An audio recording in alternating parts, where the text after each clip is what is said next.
Welcome to another Cardinals Nest here on HBC TV 25. This is the show where we talk St. Mary's University athletics. I'm the faculty athletic representative, Dean Beckman. This is the sports information director and co-host of the Cardinals Nest, Donnie Netto. And today we're going to feature men's basketball once again, and we have a familiar face on the show, the head coach of men's basketball at St. Mary's, Joe Fano. And Joe, you were on just really a few episodes ago, but that was all about you. This time we want it to be all about the team and kind of do a little bit of a season preview. You're already 4 games into the regular season of 2019 and 20, but Donnie, good to have Coach back on. So yeah, Coach, not bad seeing you again, although you are right across the hall, so I see you all the time. That is true, yes. Joe, the excitement that you guys have already created 4 games in, talk a little bit about that. You're 3-1 heading into the kind of the tail end of first semester. Are you where you want to be right now? Yeah, I mean, I think when we started on paper, you kind of go through the schedule and stuff, but think games you should win, and then there's that are going to be tough, and we lost a tough one to St. John's at home, but the guys played really hard, but yeah, I mean, to be 3-1 after 4 games is a place where we'd want to be. You're so close to the program. Do you get a sense? Can you sort of feel the enthusiasm and excitement building among the students, faculty, and staff? There's a lot of people at your games. Yeah, I think I have to tone it down sometimes because I think we've at the end of the day, we were 8-17 last year, and we have a long way to go. And yeah, we're 3-1 now, and it's great that the people are excited and that there is some enthusiasm. But our team has to make sure that we stay level-headed and know that it's a long season. It's very hard to win in our league. It's not easy, and I always bring it up that we finished tied for last year. We had St. Thomas last game of the year. They needed to beat us to win the league. And it was pretty much a tie game with 4 minutes left in the game. So there's not a big difference. It's hard to win in our league, and we need to make sure that we're playing hard and bringing it every day. Can you talk a little bit about the difference, maybe what is making this team a little more special than last year? Like you said, you won 8 games last year. This year, you've played 4 and you've won 3 of them. So I mean, obviously, the talent has got to be maybe a little bit better than. We brought in a couple guys. I mean, a couple of Raheem, a freshman, and Greg, DeSean, and Nick. We have a bigger size, a little more size than last year. We're quicker than last year. But I think also the guys know me more too because they've known me for a year now. So we didn't have to spend as much time early in the year trying to change things and spending a lot of time on things that we don't need to spend a lot. We are able to spend a little bit more time on X's and O's and individual player development as well, where we didn't do that as much last year because I was trying to build in a new system and new defense, new offense, them getting to know me getting to know them. So it was a longer adjustment, where this year it was kind of like, guys know what we're doing. They know the drill. I mean, even every drill that we did last year, we had to stop and explain it. And, but we also practiced a lot longer than last year, too. This year, I think our practices have been cut down quite a bit compared to last year. So we're trying to save their legs. And I think that helps enthusiasm and being excited and, because you're not tired all the time. Mm-hmm. So, but yeah, it's been good.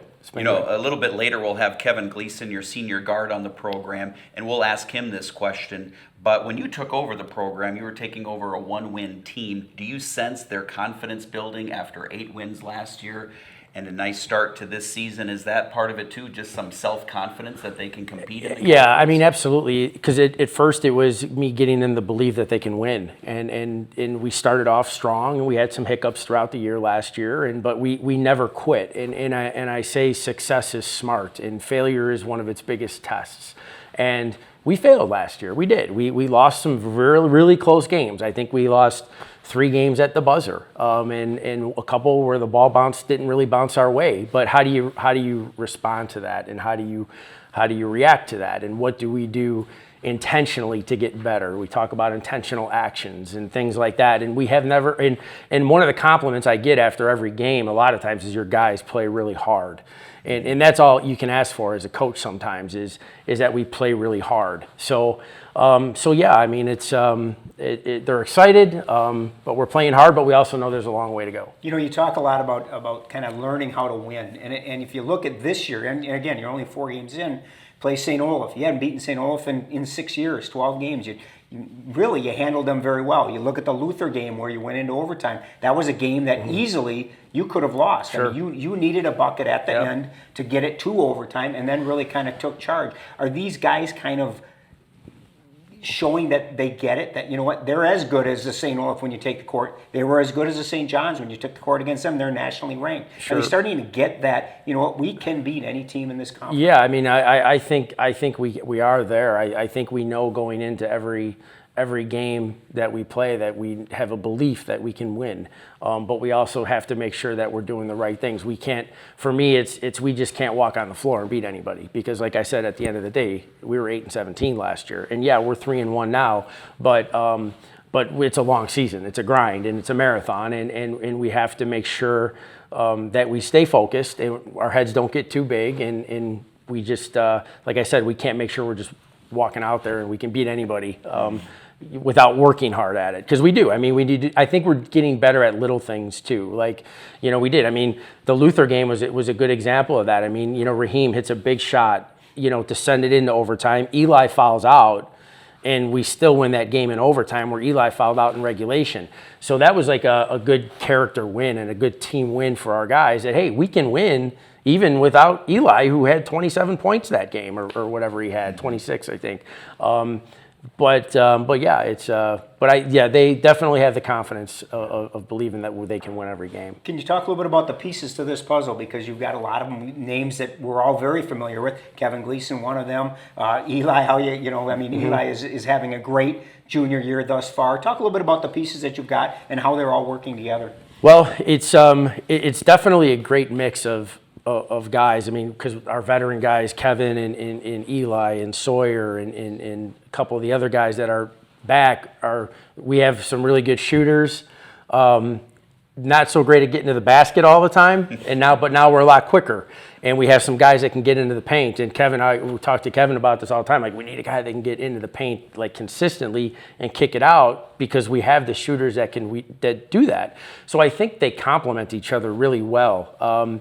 And we're not a selfish group. That's one thing I have to say about these guys, is they don't care who's scoring. Like, I don't sense any jealousy of this guy's scoring this, and because we try to have, it's what we call an equal opportunity offense. It can be any guy. It can be KG having 15 one night, and then it could be Sawyer, then it could be Eli, and then it could be Raheem's night. It's just depending on how the game goes, and we try to teach our guys how to play, to know if, hey, Kevin's got the hot hand here, we need to get him the ball. You know, if he's hit 3 threes in a row, and we got to get him the ball. And likewise, if Kevin isn't shooting the ball that well, then we got to say, hey, we need to get the ball to Eli or whoever, or Nick falls in the post, or Raheem getting to the rim, or whatever it may be. And I think we're getting really good at that. And I want to, about KG, is that he's been our leader, kind of an unsung hero in a lot of ways. I think he was asked to do so much last year for us. He was our backup point guard. He was our point guard. He was our shooting guard. And he was playing 30, 35 minutes a game, and he's playing really good defense. And he's kind of taken over the role of being the leader on the team, even off season. And he's done a great job with holding our guys accountable in the weight room, getting to open gyms in the summer, and getting our organizing shootouts in the Dells. And he's been really, really good at that. And I think the guys respect him for that. And you need that to have a good team. You need to have seniors that hold each other accountable, because that affects your juniors, your sophomores, and then your freshmen. And then when Kevin graduates, there's a new face that can take over that. And then it just kind of keeps rolling from there. So, I think one of the things that you kind of just hinted on it, with last year KG having 35 minutes, Eli some games having 40 minutes. You don't have to do that this year. You've got the talented depth where you can have different people in there, and you're not losing anything in terms of production. Right, and that kind of like the Luther game, you know, when Eli fouled out, and that's definitely a luxury to have. We are definitely a deeper team than we were last year, and that's great, and that's what we tried to tell them in the beginning of the year, is that, you know, some of you guys that are used to playing 30 minutes, you might be playing 25. But it's going to be better for you in the long run, and it's going to be better for our team. And one of the things that I learned is throughout the past few years of the successful teams that I've had is you have 4 or 5 guys average double figures in points, and you, I mean, that's because you have to have a deep team to do that, and you need to be able to rest, and, you know, because if you sit for 5 minutes in a game, well, you're going to come back, you know, fresh, you know, rather than just playing 12 straight minutes of playing 60%. So, yeah, I mean, we're definitely deeper, and it's definitely helped us. You know, one of the players I wanted to talk about, Sean Pickford. He's kind of seems he's very fearless when he's out there. Yeah, Deshaun's a really tough kid. He's a really tough kid, and he's you know, he started a couple games for us. We're just kind of changing depending on matchups. We don't really have, which again, to your point about being a deeper team, we can do that because we're going based on matchups. But Deshaun is a really, really tough kid. Really coachable, does anything you ask. He's a great defender. He loves to mix it up. He's getting in there, getting rebounds. He's fearless. I mean, he's not afraid of anybody. And he's been a great addition for us, for sure. And earlier you were talking about distributing the basketball to the shooters. Greg Martin seems to really enjoy and doing that, and kind of his specialty. Yeah, right? Greg's a great kid, sir, and you know, yes, sir, and I love Greg. Greg's a great kid, but he does it. You know, he's similar to Deshaun too, where he's he can get really in the paint, and again, he's almost too unselfish. He gets in the paint, he draws 3 defenders, and then he'll have an easy little pull up, and he wants to make a pass all the time, and I'm like, even the guys are like, shoot that, you know, like. So yeah, but Greg has been really good help for us too, and it's kind of with him and Deshaun, and sometimes we have them in there together, and it's just get up all over it and play defense, but they're subbing in for each other too. So you always got fresh legs in there. So a couple of real quick questions, sure. Coach, before we go to break. Heading into the Christmas break, you go to Wheaton for a couple of games against teams that we haven't faced before. Talk a little bit about your rationale for playing in that tournament. Well, I want to play the best teams that we can, and Wheaton, coaching in the CCW, and their coach reached out and said we're playing 2 games, and would you like to play? And I said sure. I think it's good for our Chicago alumni base to play there. We have some Chicago guys that are from there. I think we had a great turnout at the North Park game last year. I'm expecting even a bigger turnout at the Wheaton tournament, especially for the first game at Wheaton. But I want to play our non-conference. I want it to play tough because that's going to prepare us for our league. Our league is one of the best in the country, and we need to play those type of teams to prepare us for our league. And Wheaton is really good. They were in the Final Four last year.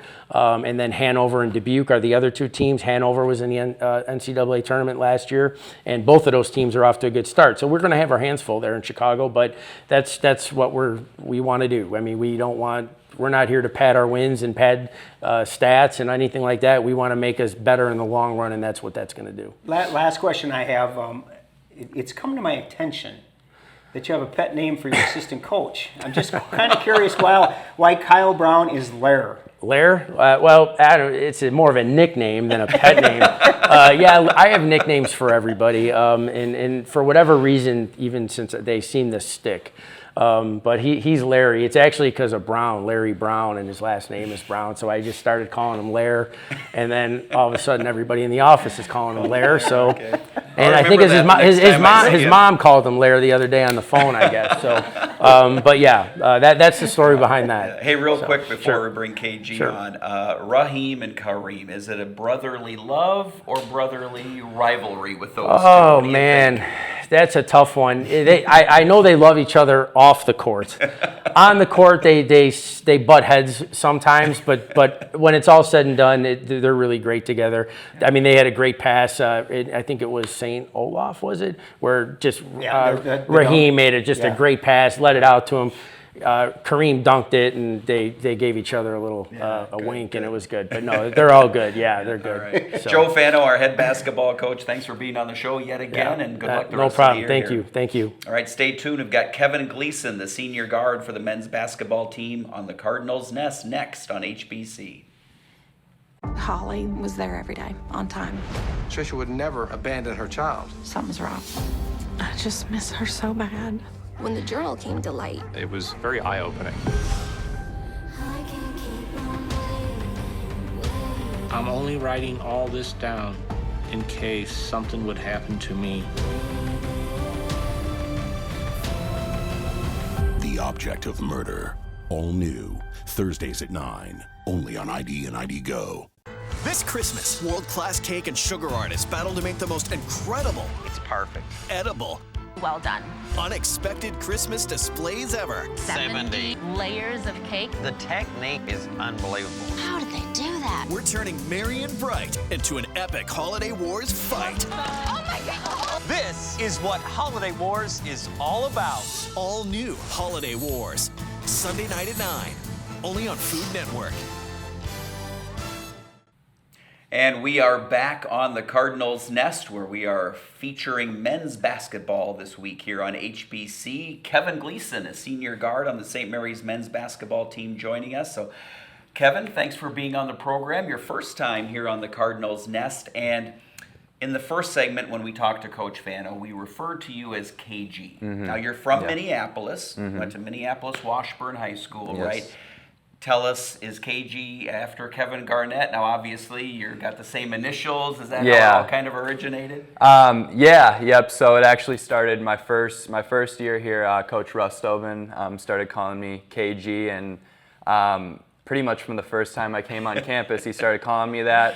Then everybody else on the team started calling me it, and it just kind of stuck. And just from there, it's carried over from team to team. A little bit of different games as far as specialties and what you're good at and everything, but that's okay. It's Coach Fano just calls him Larry. So, Kevin, we do want to learn a little bit about you before we start talking about the team. So tell us about how you got started in basketball, and then how Coach Rusthoven was able to get you to come to St. Mary's. Obviously a good get for the Cardinals. Yeah, I mean, I've been playing basketball my entire life. I mean, ever since I could remember. I was 1 year old out in the backyard on the little Tykes hoop dunking. There's old videos of me doing that. So I'm still trying to do on the little Tykes hoops. On the little Tykes too, right? Yeah, so, growing up, I always played basketball and football pretty much all throughout high school. And then my senior year of high school, then I quit football just to focus on basketball because I knew I wanted to be a college basketball player and play at the next level.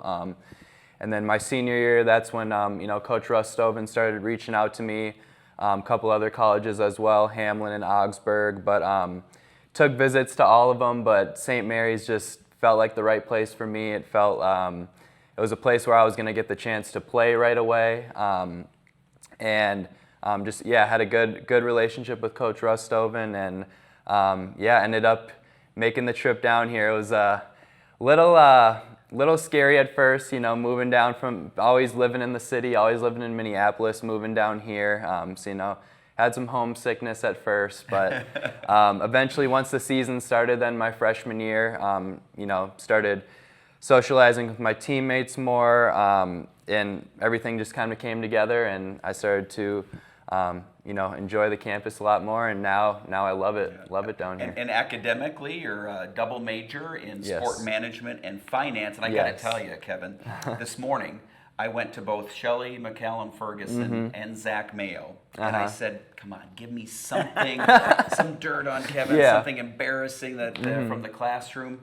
They both said, he's as professional as they come. Neither one could come up with a story for me. So you are well loved. You're safe, I think, KG. I think you're safe. You're safe. As you talk about, as you look back a little bit on your collegiate career, it's hard to believe. Again, it's hard to believe. 5 years have passed by like this. Yeah. And I don't want to bring up the negative, but can you talk a little bit about sophomore year when you got injured, weren't able to play? You still were a part of the team. You helped coach. But talk a little bit about, as a player, as an athlete, how difficult was that year to be not able to help where you really wanted to, and that was on the court? Yeah. So my sophomore year, we were playing Gus Davis at home, went up to contest a last-second shot, came down, hurt my knee. I was just in pain. I think I was on the court crying then at the end of the game because it just was so bad, and then ended up trying to come back to a few games later that year, but it just wasn't the same. ended up getting an MRI that summer, and I had torn my ACL. So, and then actually that same summer as well, Eli Cave had tore his ACL, so we were both out then for it would have been my third year, his second year. But yeah, that rehab process was just an everyday grind. I mean, in there in the training room with Emily every day. It was tough and it was a lot, but it was good actually in a way that I had Eli there with me as well, because that kind of, he made it a lot more fun and a lot more, bearable in that way. And push each other a little yeah, bit. exactly. Yeah. So, and obviously, then that year that we were hurt was a tough year. with only having one win that year, and so that was definitely, very hard to watch, from the sideline that whole year. But, finally getting back into it, last year, and then having my, final fifth year this year as well, it made all that, long days of rehab all worth it. So, yeah, it was a minor setback, but something that I'm grateful for, and something, that, in the end, I think it was God's plan, I think. So when you and Eli were rehabilitating there, did you talk about and sort of envision how good you thought this team could become once you kind of got back into the mix a little bit? Yeah, because even before that season, we had been talking about how good, we thought we were going to be, and then with the injuries, obviously that was a huge hit, but then we knew that recruiting class coming in that the next year was going to be very, very good. And we knew coming off a 1-24 season, we knew it could really only go up from there. So yeah, definitely me and him had a lot of discussions about, we're going to be really, really good in the next couple of years. And I think that's, started to show a little bit last year, and through our first 4 games this year, I think we've really showed how good. And as we asked Coach Fano in the first segment, and he kind of alluded to it, how do you keep it all in perspective this early in the season? Because the excitement is there, the hype is there. Yeah. Everybody wants this program to succeed. Yeah. How do you make sure that you don't get too big ahead, get too overconfident, and make sure that you stay in that even keel so that every game you're ready to go? Yeah. Like you said, there's been a ton of excitement around the program, and it's really for me, and I think for my teammates, it's taken it one practice at a time, one game at a time. Every single practice, you got to try to improve, you got to try to get better. And then every game, you got to try to go 1-0 in that game. I know it sounds cliche, but that's how you got to do it. You can't look ahead. Obviously, we have goals of making the conference tournament, making the NCAA tournament. But before that, you got to just look at the smaller picture before, and that's winning every day of practice, and then winning that next game as well. So yeah, like Coach Fano mentioned earlier, it's kind of hard sometimes to tone down the excitement, because we're all excited too. We all know how good we can be, but you got to look at it in the short run and just try to get better every single day. Well, and it's a matter of proving it on the court, which you've done early in the season here. Tell us from a player's perspective why it's all working. Why is it all clicking so well here early on? Yeah, I think this year, Coach Fano mentioned it, we're a lot more balanced team. I think last year, we had the shooters. We didn't really have as many guys that could get to the basket as well. But adding guys like Raheem Anthony this year, Greg Martin, DeSean Pickford, guys that can really get to the rim. That's kind of just opened up a whole new dimension for our team. And I think this year as well, we're a lot better defensively too. I think we're a lot more disciplined defensive. This is probably the most disciplined defensive team that we've had since I've been here. As far as following our principles and whatnot. So, and I think we showed that against St. John's. They're always one of the top, since I've been at St. Mary's, always one of the top teams in the country in terms of field goal percentage, and we held them to, I think it was 38% shooting from the field. So, that just shows how good we can be on defense. We had a little slip up last game against Luther, giving up 97, but That seemed like it was just one of those games. Yeah, right? yeah, One it of was a those back and shootout. forth Yeah. Well, and if you think Yeah. about it, you look at that game. I mean, you guys shot 52%, and you were the poorest of the two teams Yeah, from exactly. the field. Yep. They shot 54. Yep. You really can't help that sometimes when teams are shooting well. But Yep. you guys obviously you have so many weapons, and we talked a little bit about some of those individuals and. Talk from your standpoint because you rehabbed with them, but talk about what Eli brings to this team from a player standpoint. I mean, for a non-basketball person, he's a big, tall guy. He should be underneath. But really, that's not where he is the most deadly. Yeah, no, he's legit. He's a 6'7" guard. I mean, he can do it all. He can dribble. He's shown he can shoot. He's shooting over 50% from three this year. So yeah, I mean, dribble, shoot. He can go down to the post when he wants to too. When he gets a smaller guy on him, he's shown he can go down to the post and be a good decision maker and creator out of the post as well. I mean, he's a dynamic player. He's amazing. I mean, obviously he's our best, most talented player on the team, and we're gonna go how he goes. He's along with me. I think he's another leader on the team, and he's someone that we rely on a lot for scoring. And just an amazing talent. I mean, I'm blessed to play with him. So Kevin, just a couple of minutes left here, and Donnie will get the last questions. But one more from me. Tell us a little bit about Coach Fano. What's he like when he's not on camera, away from the bright lights? Yeah. What's it like playing for him? I love playing for Coach Fano. He's fiery on the sideline. He hasn't done any of his signature foot stomps this year, but when he gets a little riled up, you'll see him on the sideline stomping the foot. But no, he's an amazing coach. I've loved my time here playing for him these last couple years. He came in, like he talked about, established a new offense for us, which, is all kind of predicated on, off-ball screens, diving, cutting, curl cuts as well. And he's just come in, established a whole new culture for us. I think is really, has shown that he's leading us in the right direction. And I love playing for him. So just a minute left, Donnie. Well, he kind of ruined it. I ask all the time. I ask him, what they're, most afraid of, what they love to do, that kind of thing. Well, Kevin's most afraid of Coach Fano's foot stomp. So my hope is, since he's no longer here, I'd like to see you demonstrate Coach Fano's foot stomp for the audience.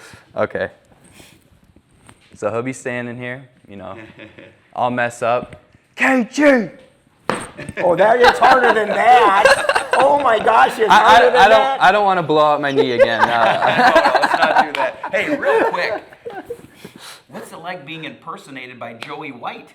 He's on your team and he impersonates you. What's going on? So everybody on the team calls him my son. So they say he looks just like me. Yeah. They say he looks just like me, and obviously I'm 4 or 5 years older than him or whatever. Right. But I'm kind of like the grandpa of the team or whatever. He's a little cagey. He's little cagey. Even though he's a JW. Yeah. No, there's a running joke on the team that he's my son. And he filled in for you at the academic banquet one night too. Yes. So. Yep. I had a lot of people come up and they're like, "You looked different at that thing." But not too different. Yeah. All right, Kevin Gleason, thanks for joining us here on the Nest. Thank you. And good luck the rest of the season. Thank you. I appreciate it. All right, that's going to wrap up this week's Cardinals Nest. Thanks for watching here on HBC.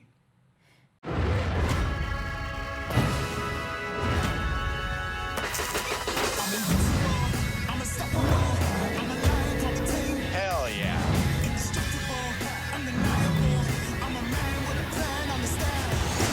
Maybe we should have a dance-off.